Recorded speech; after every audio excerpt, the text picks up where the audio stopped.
I don't know if this is on. Can you guys hear me? No. Yes? Okay, perfect. Okay. Good afternoon. We're going to call to order the Monday, August 8th special school board meeting. Please rise for a moment of silence, followed by the Pledge of Allegiance.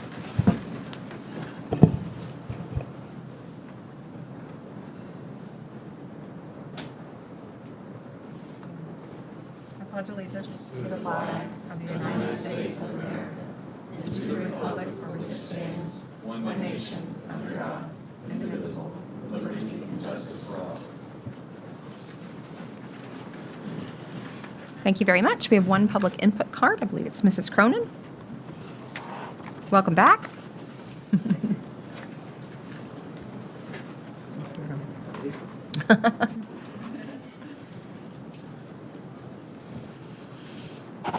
Good afternoon, board members and superintendent. So I just wanted to say that, we're glad to have a tentative agreement. I'm not sure where the September vote came from. We hope to have a vote within the next couple of weeks. Okay, so I don't want employees waiting any longer than they have to wait. So we're going to work on something to do an electronic vote again, which would be very quick and gets everybody in there to vote. Thank you. Perfect. Thank you. Okay, we are on our instructional materials recommendation for mathematics. Item 3.01. And are you doing that presentation? Oh, It's a okay. hearing, Yes, it's just a hearing. not even a hearing, just a recommendation. Perfect. Superintendent. I recommend approval of item 3.01, instruction materials recommendation for mathematics, data, and financial literacy. So moved. Second. Any discussion? I don't have discussion specifically on this particular one, but I was just curious about the rest of the Others? mathematics materials. I know we've got some others pending out there, and I wondered if this is the time for us as a board to figure out the timeline to try to get those in classrooms as quickly as possible. Okay. Or I'm if wondering- you want to hold that till later in the agenda. that's what I was wondering. Whatever you prefer. So why don't we vote on this one? And then let's just entertain the discussion since it's around instructional materials. All right. Does that sound good? Sounds good to me. Okay. All those in favor? Aye. Any opposed? Perfect. Okay, Mr. Dodd. All right. So I know that, I guess based on the timeline, we wouldn't be looking at a vote until the end of September. But I know if we start advertising those materials now, we can get the 20-day window in before our remaining August meeting and then come back and approve much sooner, I think, if that would work. So we did have a chance to have some conversation, and I don't know if Ms. Cockcroft wants to speak to the conversation about those particular courses, the fact that they're going to be using their existing textbook, and did you want to speak to that and the conversation we had? We have two courses that the books did not, the publisher did not continue through with meeting state requirements, so we had to go back to the teachers for that. With the teachers coming back last week and providing them the opportunity to review the materials and make their selection, that did put us back on our timeline. So the two courses are math. I might need to phone a friend. Math for College Algebra and Pre-Calculus Honors. And both of those are in the hands of teachers now to be reviewed, and they will be, we have to have 20 days for the hearing, so we don't have time for our August meeting to have that done. But if we do it now, wouldn't we have time for the August 29th meeting since that's 21 days away? I thought when we There met on isn't a Thursday and we talked about this, that you all were good with that. So I'm confused as to why There that isn't changed. a meeting on August 29th. We would have to schedule one. We don't have that one that last Monday? No, it's the the 22nd. 22nd. Oh, the 22nd. Yeah, so we would be calling a special meeting just for that. So we talked about the fact that the existing text that the teachers have, which is a hard copied book, they were going to use for potentially that first quarter. For pre-calculus honors. And they have, for pre-calculus honor, yeah. And they have the aligned blueprint prints already. So by the time we got, hopefully, the books will maybe be the second quarter, they can transition then with some of the conversation around supporting them with the text that they have currently, rather than trying to switch text within the middle of the quarter. So from a statutory standpoint, though, the old text, that's now out of that adopted period, is that right? So are we allowed to legally be doing that? I think under these circumstances with the state not approving text, like they have one course there's no approved text for, so we wouldn't be able to use a material that would be state adopted at that point either. So I think that for this gap, we are fine in doing that. We will look at it's the differences between the standards and making sure that we meet the requirements on those standards changes for the new standards. So that's our interpretation of the statute. Has our attorney had a chance to look at that to figure out if we'd be in compliance with that textbook statute by using a previous out-of-adopted material? Okay, so I think I've got a level of concern there that I don't know that we as a board, I know we've got an obligation as a board to meet the guidelines and statutes regarding textbooks, and we're going to be using a book that's now out of adoption. When I don't know about the rest of you, but I'd be willing to come together sooner so that way we don't have to wait till the end of September to order these books for the kids. I'm willing to come together sooner, but my question is, won't we be using the book anyway? Next I'm week. not, I'm just saying, like, next, yeah, like we're using the textbook out of requirements anyway. Is that accurate? I don't know. Well, we're not going to have the textbook, is my point, before school starts. That's all. So I'm 100% okay with coming back earlier. Like, I'm perfectly fine to come back and have a hearing, but we'll be out of compliance, so to speak, but it's out of compliance because of the state. Yes. If the state has This put is us as out good of as clear. compliance, Right. and we have a plan that seems to be aligned, right? Yes. Then I say, if the state complains, we tell them, y'all get your act together and we'll be compliant. Right. What we are. I don't see us disrupting our kids with this shift. It Right. doesn't make sense. That doesn't make, I agree with you, Mr. Dodd. We've always followed the guidelines from the Florida Department of Education. But in this particular case, they have put us there. And we're Well- going to do it anyway. Well, I think I've got a level of frustration on this Have one to. because back when we were looking at the textbooks before, and I said, wouldn't it be a good idea if we were to just advertise all of these, so that way the 20-day window is ticking on all of them, and we're waiting now instead of for teachers to come back, we could have already put those out for advertising, and we could already be approving and then just purchase the whatever one that the teachers come forward and say, yes, this is the one. And so now, I mean, That Hold is on a smart. second. Why didn't we do that? Wait a minute, I have a I don't know, question. that's what But I have a question about that. Can I ask, can you clarify for me? So you were just saying advertise all the available books? advertise the four, put them all on our website. The public's going to look at them. Nobody's going to show up to the public hearing. Nobody's going to, right? I mean, that's what happened last time. And then whichever one the teachers pick is the one we go ahead and purchase. But now we have no 20-day window that has even begun on any of these books, and school starts in 2 days. And so, It's 2 courses. that's right. And I don't disagree with the statement that most of the time the community doesn't engage, but I don't know if it would be disingenuous. I think some people would look at that and say, oh, I really like this book. Like, this is the books that they're going to use, and this is a great book, and this isn't the one. So it might create a level of, well, this isn't the one you adopted, but you advertised this on your website. And do you know what I mean? Right, but I think your wording could be, the school board is considering all of these All of these materials, and, books. you know, we'll, you know, compile the teacher input to land on an ultimate selection that will be the recommendation to move forward. But we, you know, we're just sitting here with no 20-day window ticking on any of these books yet, and Is that possible for us to list whatever books are? I think in these particular courses, there was the issue of the fact that they had not been state approved, and I think there was the reluctance to put any material out there that without knowing what the state would come back with. We had the one publisher that didn't continue through the process, Right. so we would have put out information about texts that were not state approved, which probably would at that point cause more concern because we didn't have approval. so when did the approval come from the state on this? For the other two, do you know when we I don't. received that? I don't know. I do know it's been within the last month. I don't know if anybody's got the specific date. I'm not sure. It's been very recently because the publisher had engaged with us and told us they would be submitting until just recently. It was after the one that just got approved. So that timeline we followed through on that one. I mean, I totally understand the idea that we're not going to put out a book for review that is not state approved. But once we knew that, hey, the state has approved these, we could have gotten the 20-day window started. But now, I mean, Well, I think that now we have this perspective as well. This has never happened before, where they've come back and said these books aren't approved, and we're not following through to get on the list. We don't want to get, like, I don't know. This is kind of a unique territory. Hopefully we won't. Well, I think we're discussing 2 separate things. I do too, yeah. We're talking about whether or not we can get around this 20-day advertisement period, or whether we can get kids with books sooner. And I think the pertinent issue right now is whether we can get the books in the hands of kids. And I think we've already decided we can't do that by the time school starts. Right.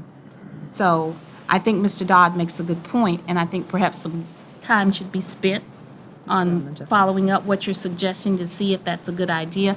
But I think for now, we need to concentrate on what we're going to do about the kids coming back and when we're going to get books in their hands. We do have the pre-calculus books from last year, that the content of pre-calculus hasn't changed that much, right? Aligning those to the new standards. Yeah. Because that is what we are required to teach the standards. So allowing that to happen through the blueprint communication that our teachers are used to, and having the calculus teachers look at that as well, will help us get the year started. And then when the new books are selected, we have publishers that are, in most cases, willing to provide for us that online access while we're going through the procedure of getting them purchased, and getting the hard books that I know are very important to all of us. It's not a best-case scenario, but it is making sure that when the teachers start with students Wednesday, they have material to teach their students. And the Math for College algebra, they start the year with the Algebra 2 review. That's being built through the district curriculum maps so that they have the resources that they need to start the year. And I agree, we have, as a team, looked at how we can add to make sure this doesn't happen again. That suggestion for putting multiple ones out there came after we finished our process this year, and then just trying to fill in the gap on these books that did not come through with the publisher. Yeah, I'm So we afraid, will- I'm sorry, that statement's not accurate there, that it came after the process. That it was brought up, I brought it up during the process, and y'all told me, no, that that's not what we're going to do. And then that process concluded, and then we approached this process again, and we brought this up on Thursday, and y'all said that's what we're going to do. So I was really expecting that this was going to start You- that publishing. I'm sorry, I didn't know you brought this up before February, when we went through the process the first time. So I When the apologize state for came that. back and rejected the books. We were through our process at That's that right. point. And at that point, then I said, well, why don't we do backups?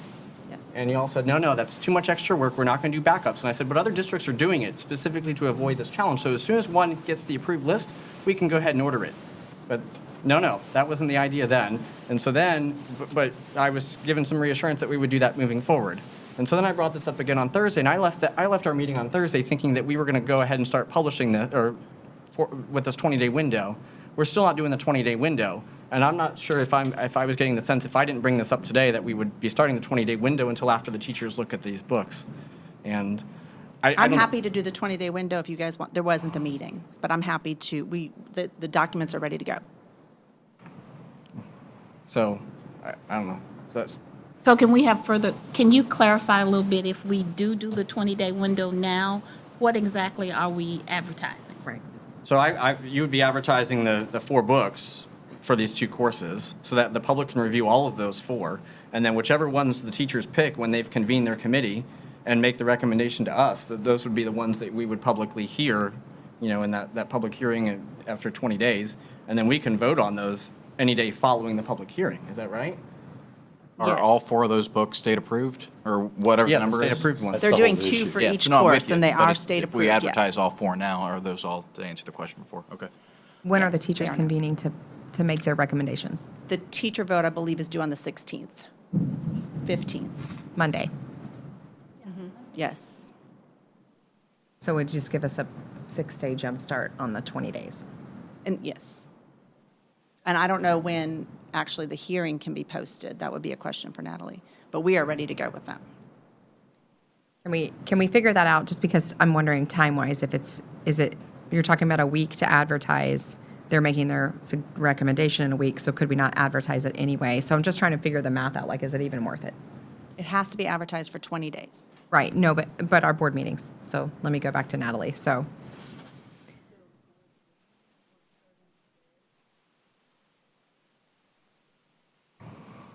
I don't know. That'd be helpful. So today would be the advertisement for the text, the 2 texts? The 4. Oh, sorry, 2 texts 2 per per course. class. Sorry, 2 per course. So we'd have 2 for the algebra course and 2 for the pre-calculus honors course. So, right.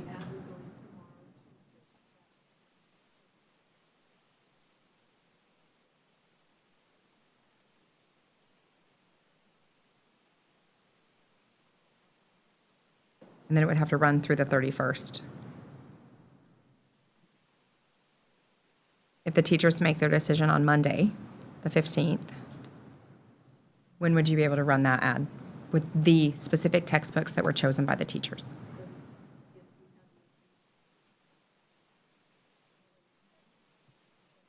Okay. So that's the 16th.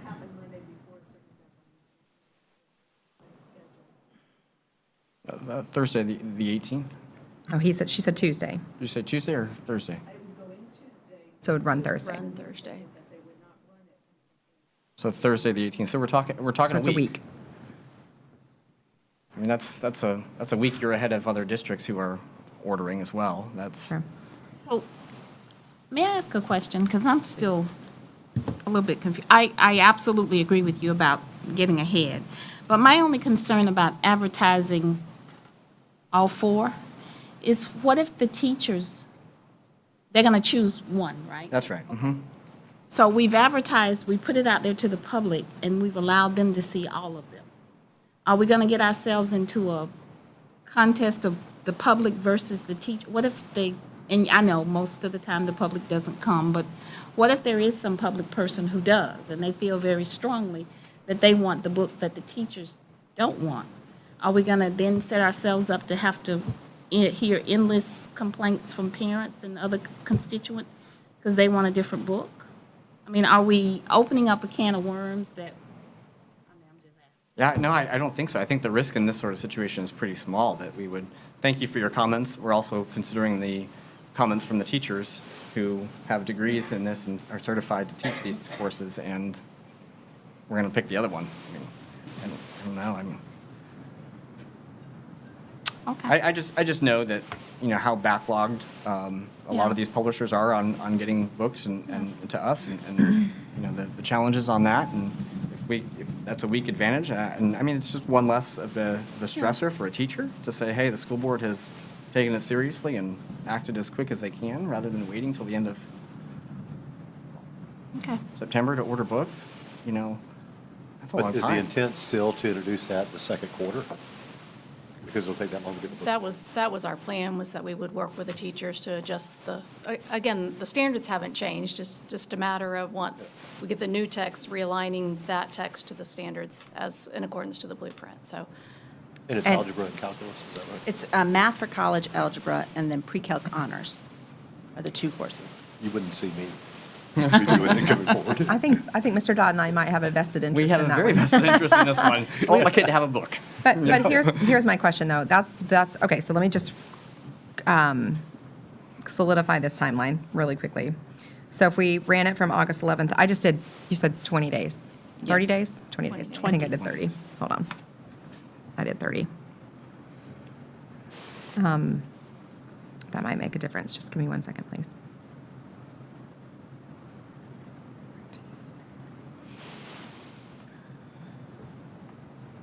So I did the first one August 31st, and then the second one would be the 18th, 7, 14, 21, 27, September 7th.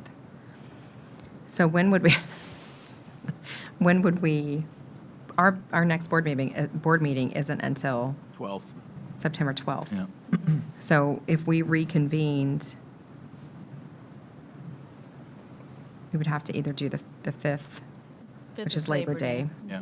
So we'd have to But do to a day Mr. other- And it wouldn't give you It'd be other 20 than days. Monday. Get the book Well, it would before give you 20 days from January? the one option, but not the other option. Yes. They still wouldn't get the books before January, right? No, that was my next question, is that we're going to be Yeah. waiting for books for, once I mean- we meet and then place the order, we have to wait for the books to come in. So the kids are going to Right. start the year with the pre-calculus book that exists currently, no matter what. Yes, we do have the digital, every book has a digital component with the one-to-one. They would have access to them that way. Right. But a physical book is also very important.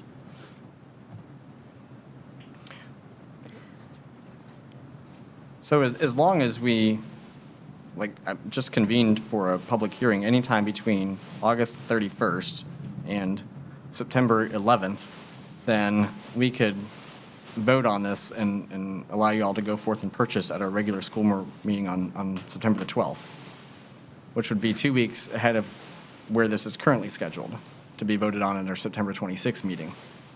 So, I mean, I don't know. I know those public hearings are not a very significant time commitment. It probably takes you longer to drive to the meeting but I mean, I'm sure, I'm just kind of going out on a limb here, but I'm sure at least 3 of us are willing to come somewhere between August 31st and September 11th just to do this public hearing, so that way the district can move forward in purchasing.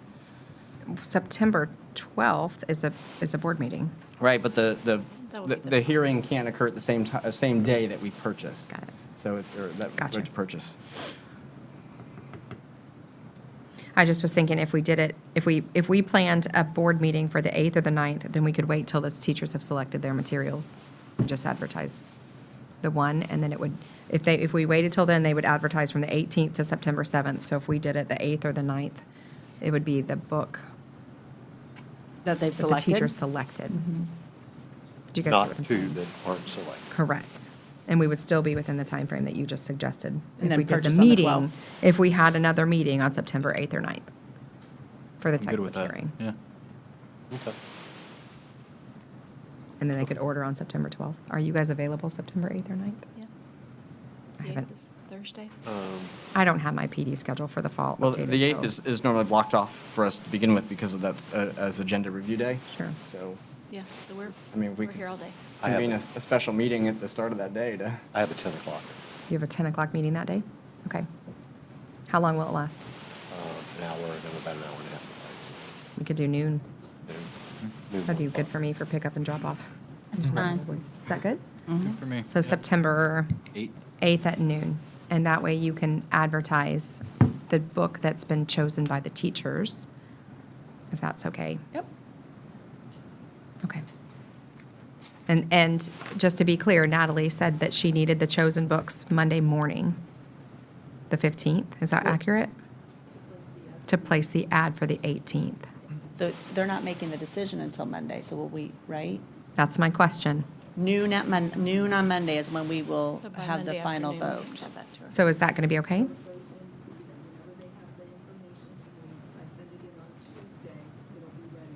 Okay, so Okay. Monday afternoon is okay, as long as you get the information. Okay, perfect. Thank you. Thank All right, you. thanks. Okay, are we on 3.02? All right, 3.02. Mr. Johnson?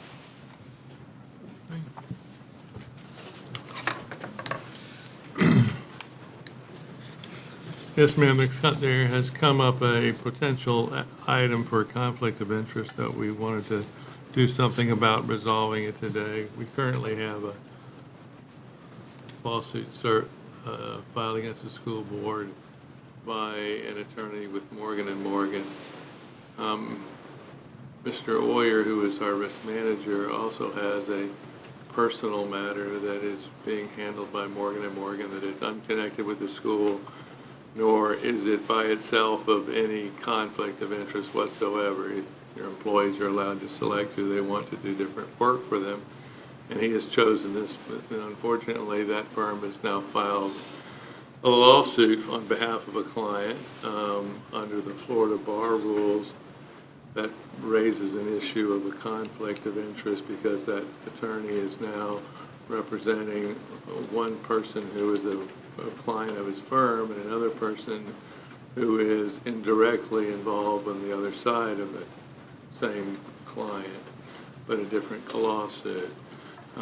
In order to try to resolve the matter, most simply, I've discussed it at length with the insurance company, our insurance company's attorney who will be defending the claim. It is a significant claim. That's why this attention is being brought to it. We would consider a written document that had conditions in the memo that I provided to you. One, that Mr. Oyer wouldn't be appointed personal representative. Number two, he wouldn't be testifying in the case. Number three, there would be no representation of his being represented by a lawyer who is also representing the plaintiff. And that if there were negotiations and discussions regarding recommendations for settlement, that those would go through Mr. Ward instead of directly through Mr. Oyer. Thus, our goal is to eliminate even the appearance that there's any kind of impropriety or any kind of technical conflict that would exist. I think this takes care of the conflict if they're willing to sign this document. If they're not, then that raises another issue, and we have an issue to take or discuss at least with Bar Council about what they're going to do. So what we are requesting to do today is to approve the resolution of the potential conflict of interest along the lines that I presented in the memo that was a part of the agenda this time. So that's where we are. Okay, so does anybody want to make a motion that we accept this, or, Yeah, I'll make a motion, we accept it. okay? Second. Is there discussion? Does anybody have any clarifying questions? I have a question. Yes, ma'am. Will Mr. Ward become the cooperative representative instead of, it says that, That's usually up to the superintendent. okay, so the corporate superintendent would be representative. able to decide? Yes, ma'am. She would decide who would be the replacement for the corporate representative. Okay. Thank you. Any additional questions? Okay, all those in favor? Aye. Aye. Any opposed? Great, thank you, Mr. Johnson. You'll let us know if they don't agree, and, Yes, ma'am. okay, perfect. Okay, so I think we're on 3.03, which is Dr. Landry. And Mrs. Cockcroft.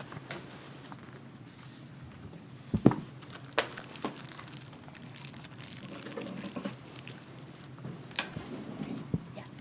Hi. Good afternoon, Chairman Luke, Superintendent Cornegie, board members. Thank you so much for allowing us this opportunity today to report to you on our mental health services for our students. We are excited that we are able to have a comprehensive service plan to meet the mental and emotional health needs of our students. So thank you for that opportunity, and I'm going to turn it over to Dr. Landry. Yeah. Yeah, I know, I was looking for the presentation, I'm sorry. I know, to Dr. Landry. There we go. Thank you, there it is, thank you. I have this cool new Clicker? clicker, wonderful. Thank you.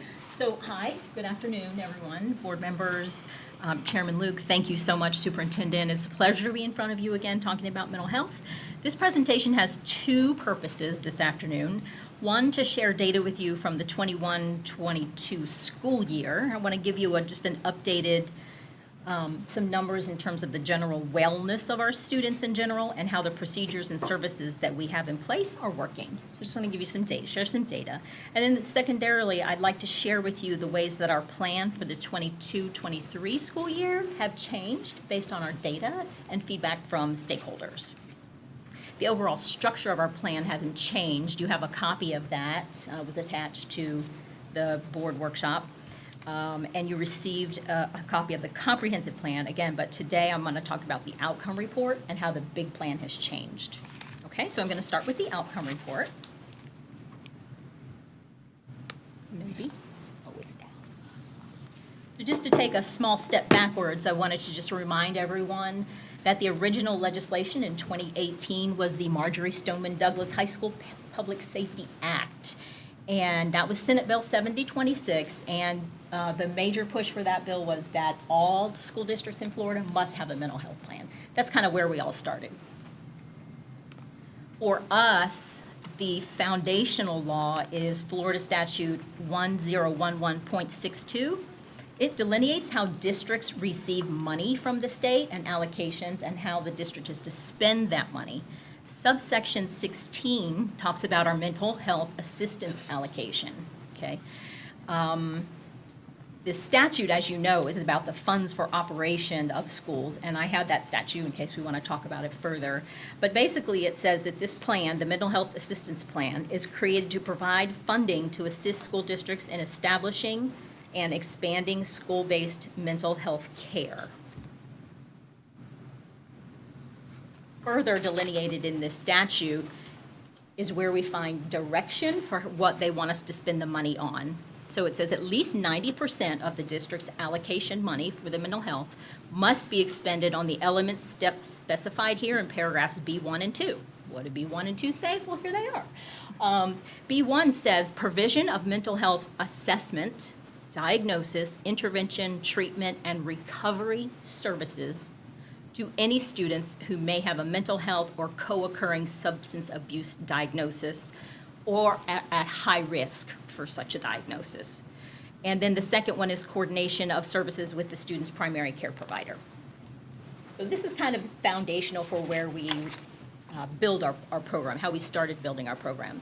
So given the requirements in the statute, we developed our overall comprehensive plan multiple years ago, and then more recently, the state has asked us to create 2 outcome-driven goals that structure our work. And those 2 goals are part of what was in the plan that you had to be approved by August 1st. But I'm going to go over these goals with you right here as well. So the first goal for last year was that at least 80% of our Lake County schools will implement a Tier 1 evidence-based program with Fidelity to reduce the likelihood of at-risk students developing the mental and emotional or behavioral health problems. The outcome for last year was 86. So 86% of our students implemented that Tier 1 program with Fidelity. We know that that is foundational to bringing services to all students, is to have those Tier 1 pieces in place. So we've kept this goal for this year and increased it to 90%. And later on in the outcome, there's data to show you how we came up with those numbers.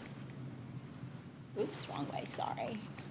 So the second goal has to do with direct services with students. So we want to increase these services. After we have all of our processes in place to find students, we really have to be ready to help them in any way that we can. So our goal was to increase the number of students receiving those direct services by 10% from 2021 to 21-22. And actually, for individual and group counseling, we actually increased it by 92%, which is a fantastic increase. It did help us that the previous year to that was the COVID year. And we were not really having groups run in our schools because we just couldn't have kids near each other. So that 92% increase just really says how hard they worked to get those groups back running this last year. As you can see, when you start reviewing the plan, that the structure, again, hasn't changed. We build all of our processes, services, and activities around the 6 pillars that are listed here. These have been the same since the beginning of our plan. And by the way, any of the graphics that you see in this presentation are all done by the schools. They put lots of beautiful things together to support mental wellness in their schools. Mental health liaisons keep accountability and outcome data for all that they do. One very insightful piece of data that I thought I wanted to share with you today was the tracking of the reasons for the referrals to the mental health liaisons. So as you can see from this chart, the highest percentage of referrals for service were for emotional regulation at about 19.8%, and then the second place was anxiety at 14%. So we even broke it down by male and female, and it's interesting for us to look at this trend data because it very much mirrors the national data in terms of what students are experiencing and what they need support with. So again, talking about Tier 1, as we've talked about each year, our mental health plan is kind of centered by our multi-tiered system of supports that we already have established very strongly in this district for academics and behavior. So we worked our mental health interventions into this structure that already exists, and this is the way that we deliver services to all students. School mental health liaisons work with their administration and school leadership teams to decide the best ways to do that for their school. So what you see here on this slide is just a few of the programs being used by our schools to meet this foundational part of the plan.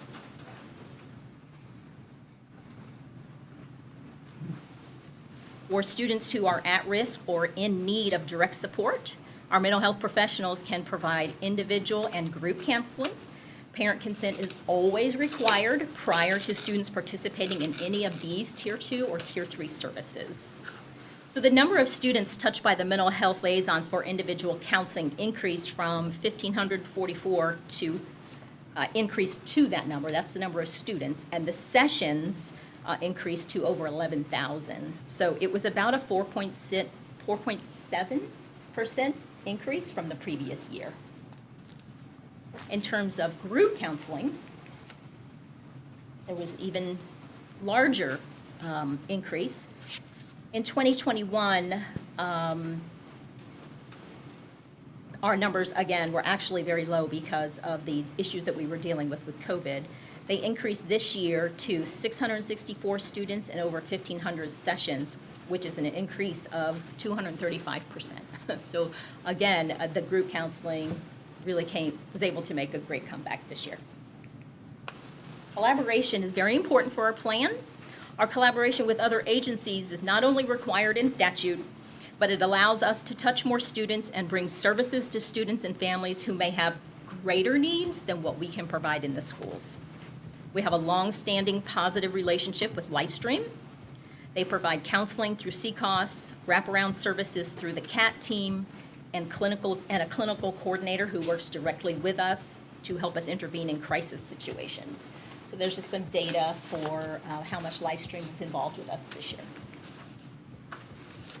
We also have agreements with 13 other agencies. And really what the agreements mean is they are allowed to come onto our campuses with parent permission, of course, and meet with students who may be in need. So this is just a list of all of the programs, agencies that we have agreements with. And then the total, as you can see, increased a little bit this year just in terms of them serving students, from 304 last year to 339. So, those agreements with those 13 agencies allows us to really provide services for another 340 students. Collaboration, again, this is just some information showing you how our mental health liaisons have such high level of collaboration across schools and the district level folks. So if you recall, our mental health professionals include psychologists, social workers, school counselors, nurses, and then the specialists. And they all work together. And so this is just a way of us kind of keeping track of exactly how much they are working with other professionals. And as you can see, those numbers are all pretty high. Crisis intervention. To me, this is some of the most important work that we do. Identifying students who are at risk for suicide and getting them and their families services to avoid potential Baker Act situations. As I'm sure you can imagine, the overall number of risk assessments went up this year. We did almost 200 more screenings for suicide ideation than we did last year.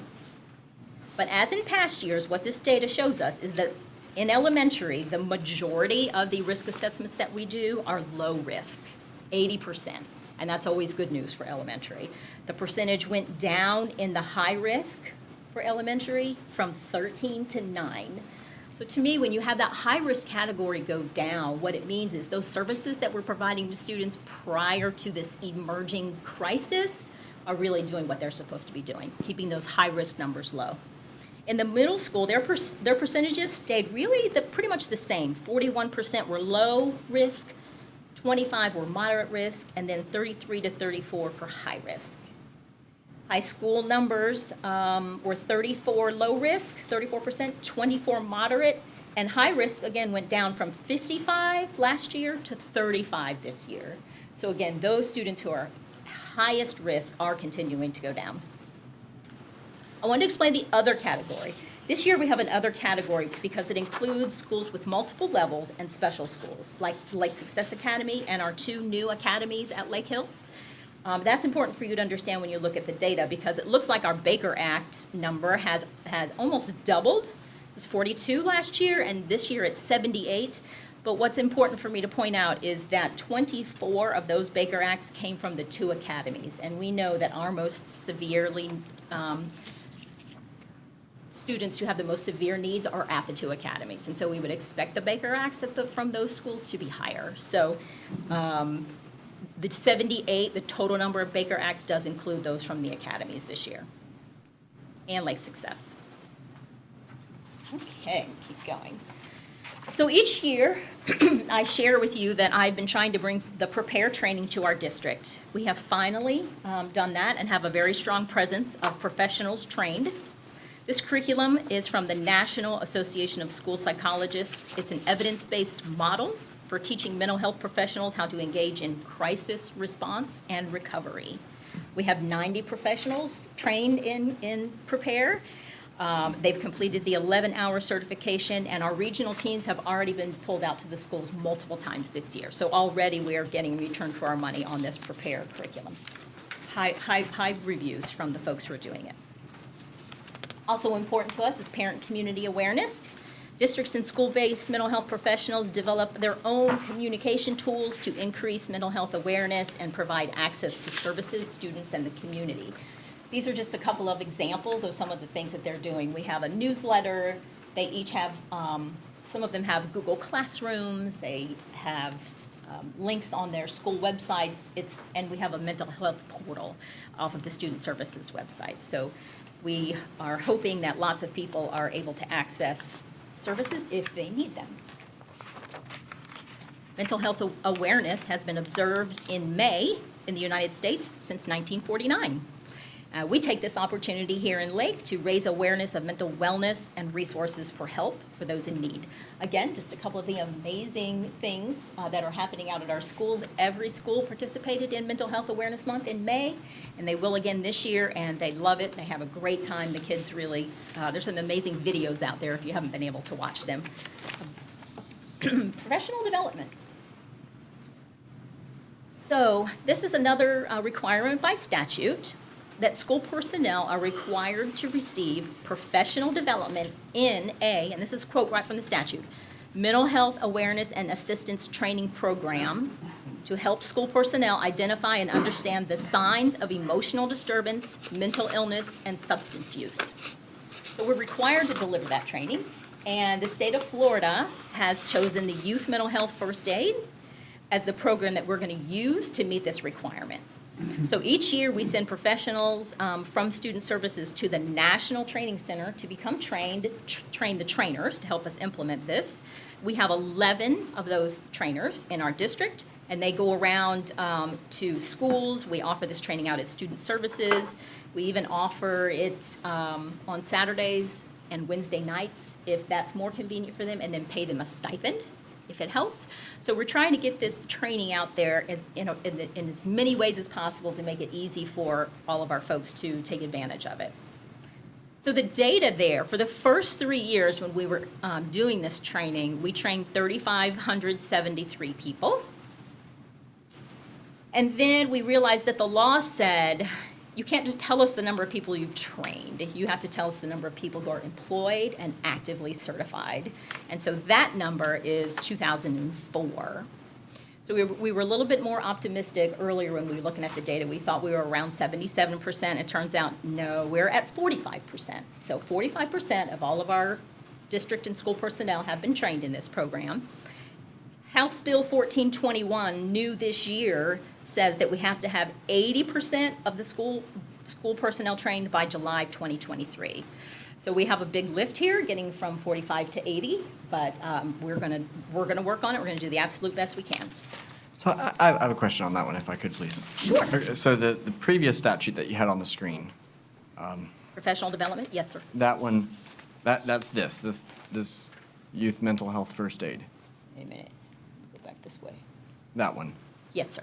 So, but now, I guess the way I would read this one is that everybody's supposed to receive it, that there's not some 80% target, but this 80% target now comes from a new bill. And it's a That- minimum. Okay, Yes, so sir, a it's a minimum of minimum. 80%. And I guess I'd wonder if those two statutes are not in a little bit of conflict, but there's no surprise there from Tallahassee, right? Train everybody, only 80%. well, and when people ask me about it, I really don't say we're only training 80%. I really say we should all be trained. Anyone who touches kids really should take this training, right? But the state is going to check in on us, and they want 80% to be the minimum. Yeah, so I guess based on that, I guess I have a level of concern that we're only at 45% Me too. at this point.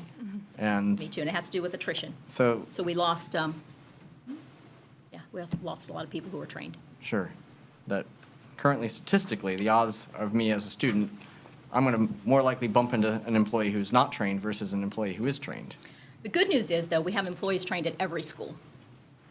So, for example, all the counselors are trained, all the mental health liaisons are trained, and lots of teachers and lots of administrators. So we do have a little cadre of folks trained at every school. There's no school that doesn't have anybody trained. And when you talked about the opportunities to receive this training, Yep. there are plenty of opportunities where people can get this training during their contracted day. Yes. They're not going to have to do that outside of hours or.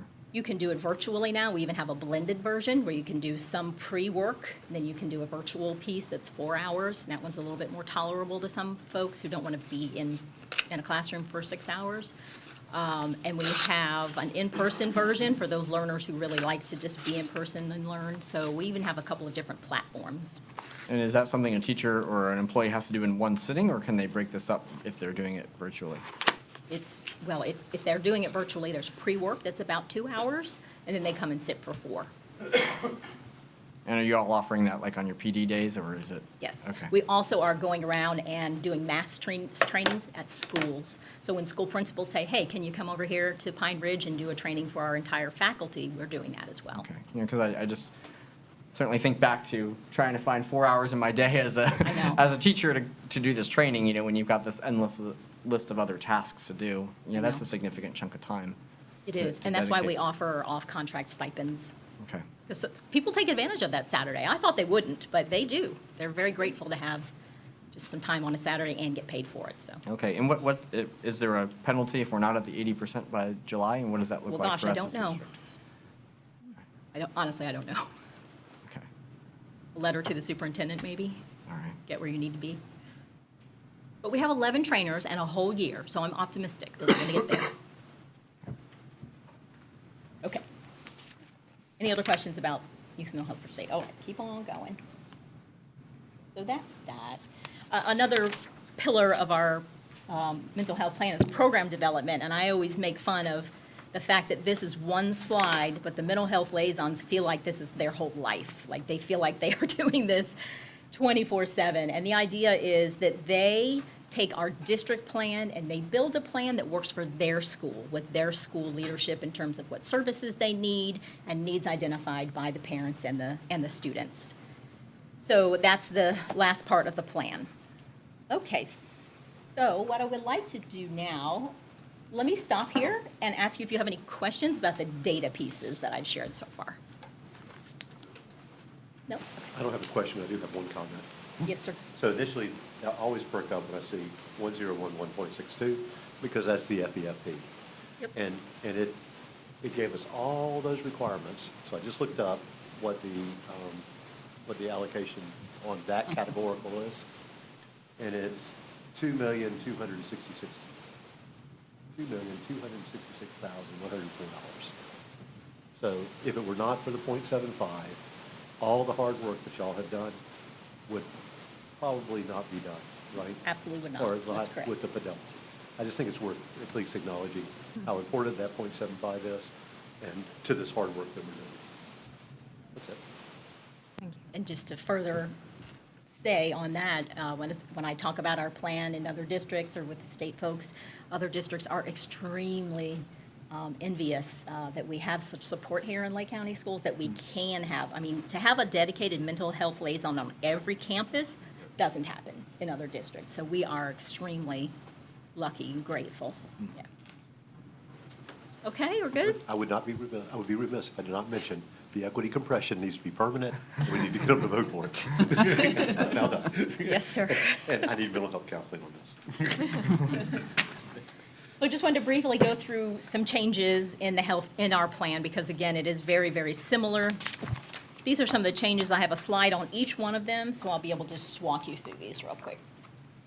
So I know that we're all aware that parents' right legislation has come to the forefront recently, and I just wanted to point out that how much we respect and value parents' rights to direct the upbringing of their students. So all of my folks are aware of these rights that are enumerated in the statutes listed here, and basically we do take it very seriously that we are contacting parents if, and here it is right in here, if there is a change in the student's service or monitoring related to the student's mental, emotional, or physical health or well-being, and the school's ability to provide a safe and supportive learning environment. So I lead the mental health liaisons, the psychologists, the social workers, and the nurses, and we have talked about all of this legislation almost ad nauseum. I wish some more support would come from the state and direction about some kind of intricate things, but in general, we're aware.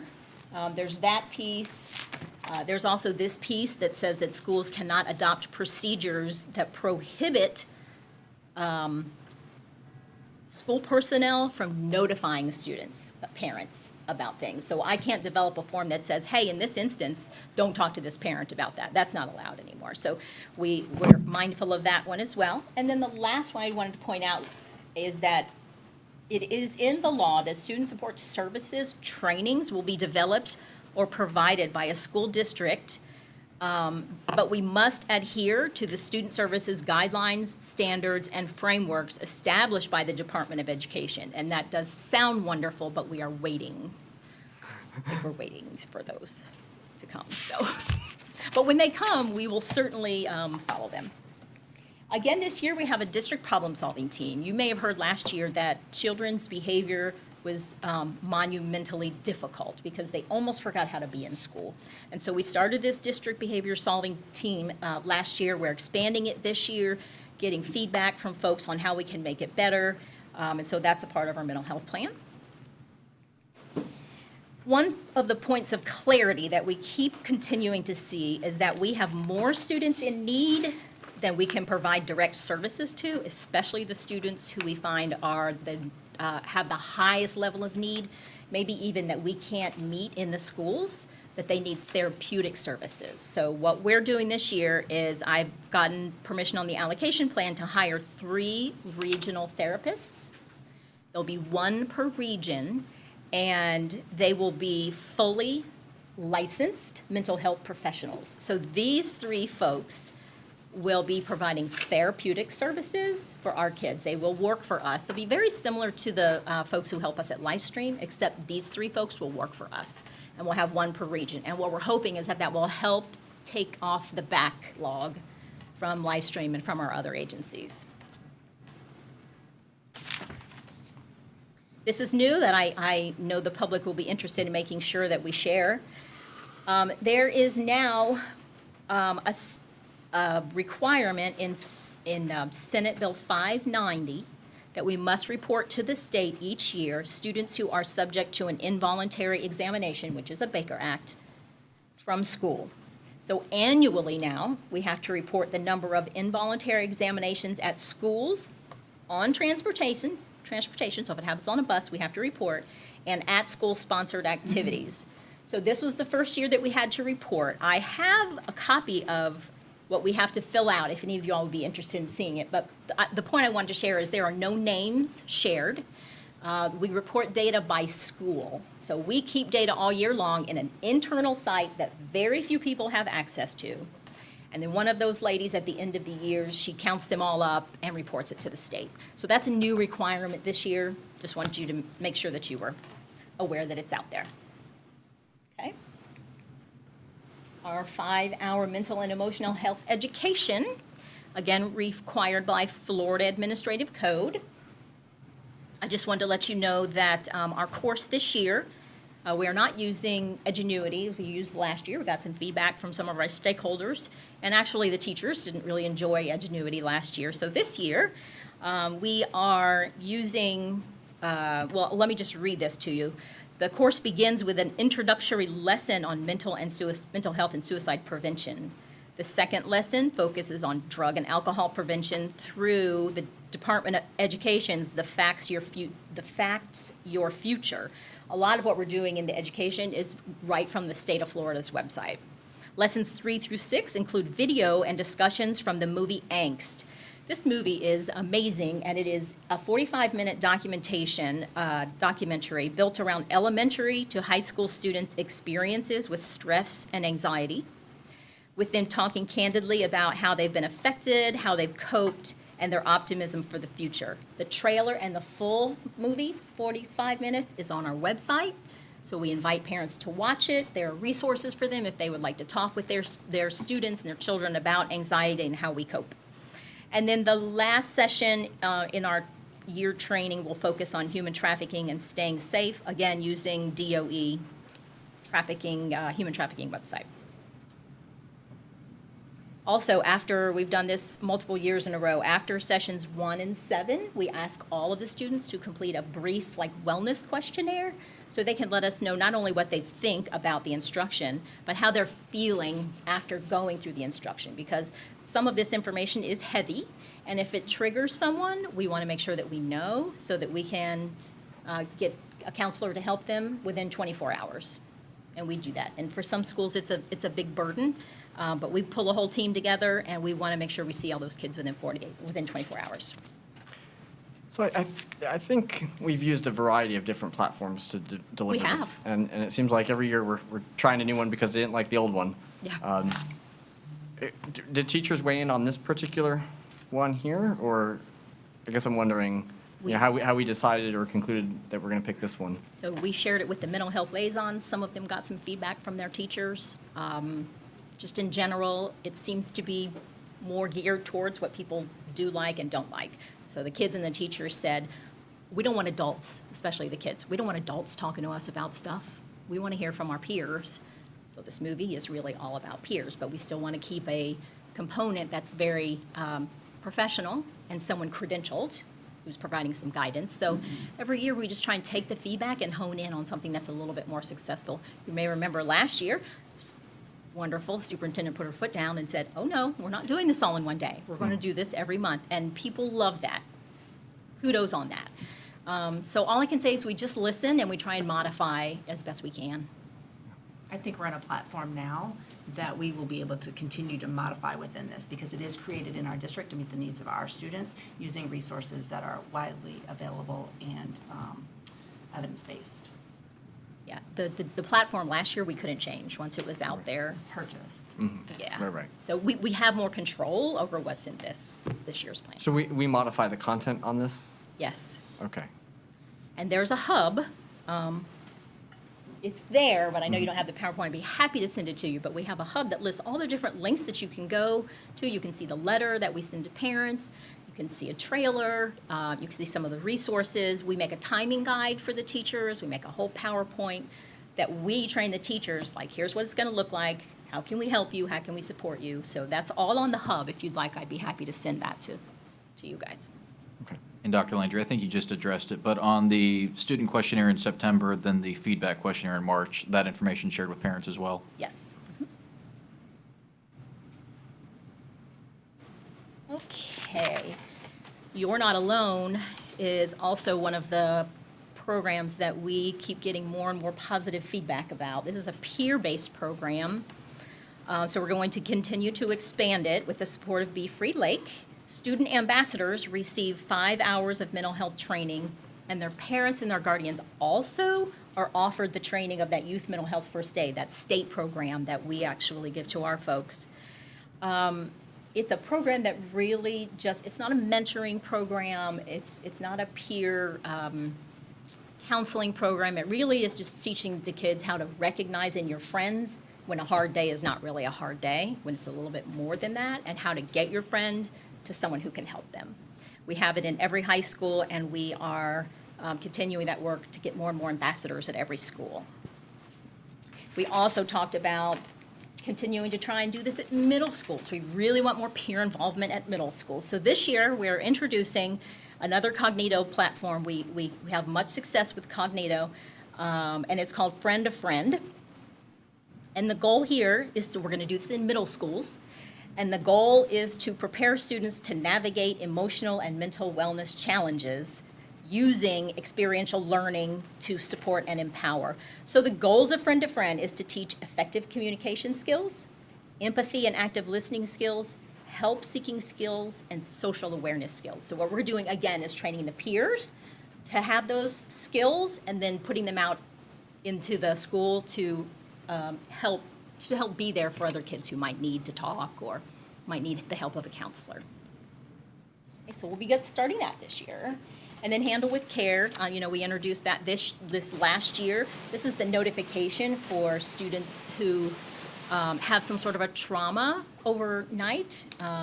The Department of Children and Families and law enforcement, they send to one person in Lake County Schools all of the notifications, and then that person she's the only one who knows the names, but she sends them out to each school in terms of just saying, hey, this student had something happen last night. Could have been a house fire. It could have been a call from DCF. We don't know what happened. They don't tell us. All they say is, here's a student who may have been impacted last night by something that happened to them at their home. We contact people who need to know at the schools and train the teachers what to do when they get a notice, which is essentially nothing. We don't want you to go up to the students and say anything. All we want you to do is just have some grace and compassion. If the student is sleeping, you know something is happening. If the student needs an extra day on a project, please, allow them to do that because they've had a hard evening. So since November of 2021, we've had over 1,700 handle with care notices, and really only one instance where some unintentional things, teachers just trying to be so helpful and wonderful. What happened was there was a handle with care notice on a high school student, and she went to first period, and the teacher said, "How are you today? You doing okay?" "Yes, I'm fine." Went to second period, the teacher said, "How are you today? Are you doing okay?"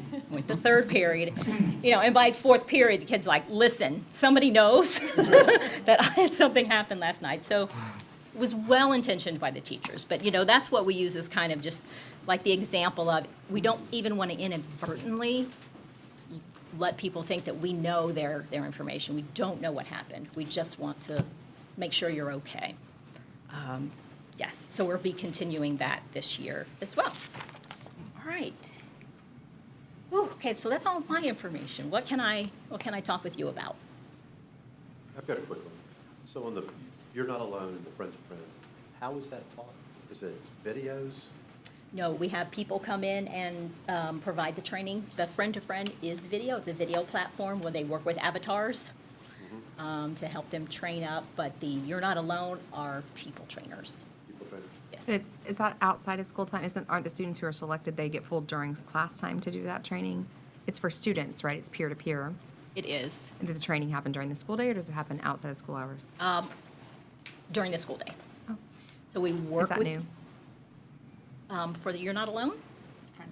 Or any of it? So Friend to Friend hasn't started yet, Right. so I'm not sure exactly how we're going to fit that in. But You're Not Alone is always during the school day. They had a celebration after school at some point.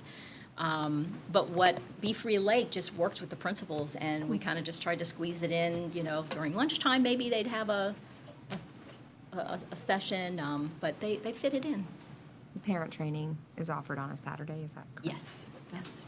I was invited to the celebration at Tavares High, and it was quite remarkable. There were a lot of community people there, and there were students who received their certificates. And then they had personal testimonies, both from students who had been a part of the program and worked as ambassadors, as well as their parents. And it was very, very interesting to hear the parent perspective.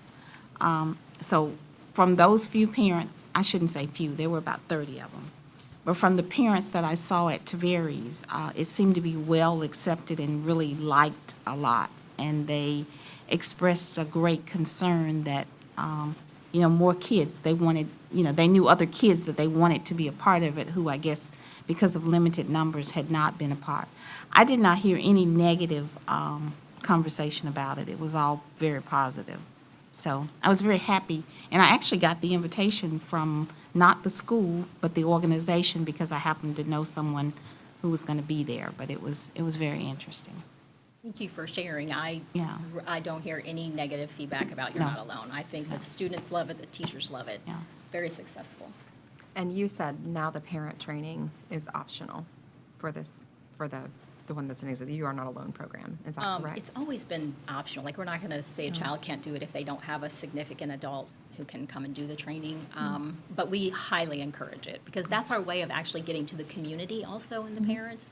So we don't have a lot of processes to get to the community, and that is one way we do it. So we really try and see, even if it's not a parent, it could be, we had for one student, a favorite teacher at the school that they had a good relationship with came and was their person to do the training, so.